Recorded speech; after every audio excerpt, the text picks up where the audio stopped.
Se as duas naturezas de Cristo, a união hipostática, torna as duas naturezas inseparáveis, a divina e a humana, Deus morreu na cruz?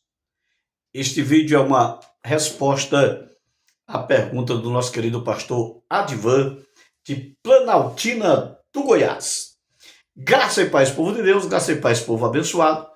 Deixa o seu like, compartilhe o nosso vídeo, jogue nas redes sociais, nos grupos de WhatsApp. Este canal é o seu canal de teologia e de combate às heresias. No caso, agora, um argumento teológico. Pois bem, sabemos que, a iniciar pelo concílio de Éfeso, ou melhor, concílio de Niceia, tá? Concílio de Niceia, a escola alexandrina, representada por Alexandre e por Atanásio, combatendo o arianismo.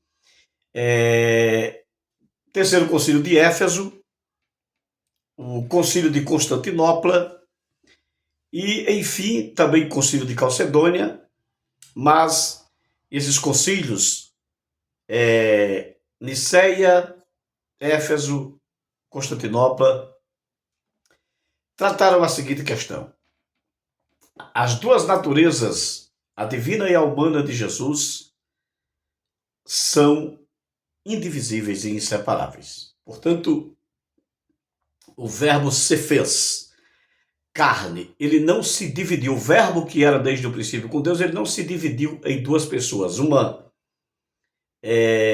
divina e outra humana. Ele se fez carne. Daí a pergunta: neste caso, Deus morreu na cruz?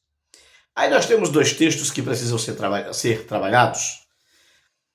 Atos 3,15, que diz que os judeus mataram o autor da vida. Ton de archengontes zoes apecteinati. Ou seja, o autor da vida vocês mataram. Vocês mataram o autor da vida. Ok. Quem é o autor da vida, senão Deus? O substantivo archegon,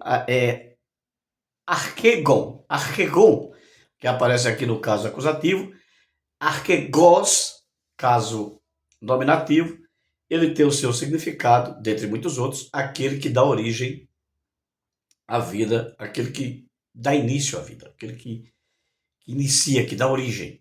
Então, o autor da vida. Atos 3,15. Vocês mataram o autor da vida.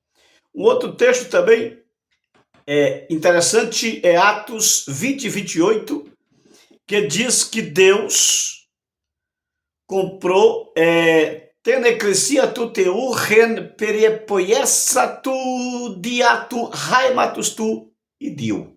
A igreja de Deus que ele comprou com seu próprio sangue. Sabemos que o Pai não morreu na cruz. Isso seria patripassionismo. Sabemos que o Espírito Santo não morreu na cruz. Isso seria patripassionismo também. E cairíamos no unicismo, seita combatida, caracterizada como seita. Então, como sair dessa, professor Ferreira? Como sair dessa? Mataram o autor da vida? Deus comprou a igreja com seu próprio sangue? Deus morreu? É a morte de Deus? Vamos lá? Vamos entender? É fácil demais. O primeiro ponto é você entender a doutrina da kenosis e a doutrina da encarnação.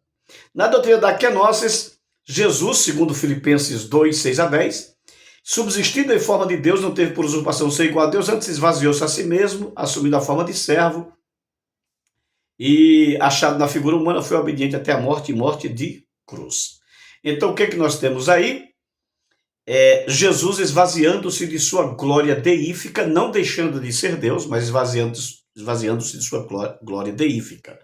A doutrina kenótica, a kenosis. Perfeito? Perfeito. Aí você tem João 1:1. No princípio era o verbo estava com Deus e o verbo era Deus. Verso 14, e o verbo se fez carne. Você tem a doutrina da encarnação. Então você resolveu o problema. Deus, em sua glória, em sua ontologia essencial, é imortal, não morre. Mas ele se fez carne, se fez homem, e as duas naturezas são indivisíveis. Esvaziou-se da sua glória e fez esse homem.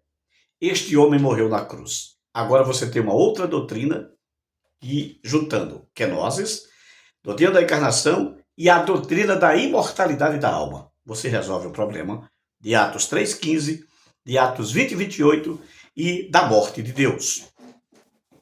Nós sabemos que o homem é um ser tricotômico, espírito, alma e corpo. E nós sabemos que o corpo morre, mas o espírito e a alma não morrem. Mateus 10, 28, não tem mais os que matam o corpo e não podem matar a alma. Jesus falou ao ladrão na cruz, hoje estarás comigo no paraíso, mas Jesus ia para a sepultura. Quem ia para a sepultura? O corpo. Mas esse mesmo Jesus foi para o paraíso no mesmo dia, seu espírito e alma foram ao paraíso. Então, assim como o homem não morre, Deus também não morreu. O homem Jesus, com suas naturezas indivisíveis e inseparáveis, assim como eu sou indivisível e inseparável, espírito, alma e corpo, o corpo desce à sepultura, ele morre, o corpo morre, mas eu permaneço vivo no paraíso, no meu caso que sou salvo. O perdido no Hades. Nós temos a parábola do rico e Lázaro que explica sobre a situação do perdido. Mas o homem não morre.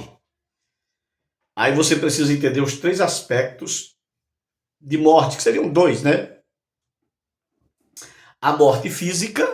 Nesta morte física, a alma e o espírito não morrem.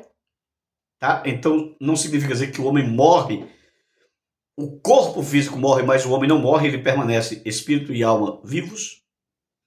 Tá? E a morte espiritual, que é a separação eterna de Deus. Assim sendo, como o Verbo se fez carne e habitou entre nós, como o homem morre o corpo, mas não morre a alma e o espírito, Deus comprou a igreja com seu próprio sangue, mataram o autor da vida no que tange ao corpo de Jesus, mas Deus permaneceu vivo, o Jesus alma, o Jesus espírito, assim como o homem, espírito e alma permanecem vivos. Problema resolvido. Você não precisa dividir as naturezas e nem matar Deus. E nem matar Deus. Ok? Tudo certo? Tudo certo. Que Deus nos abençoe.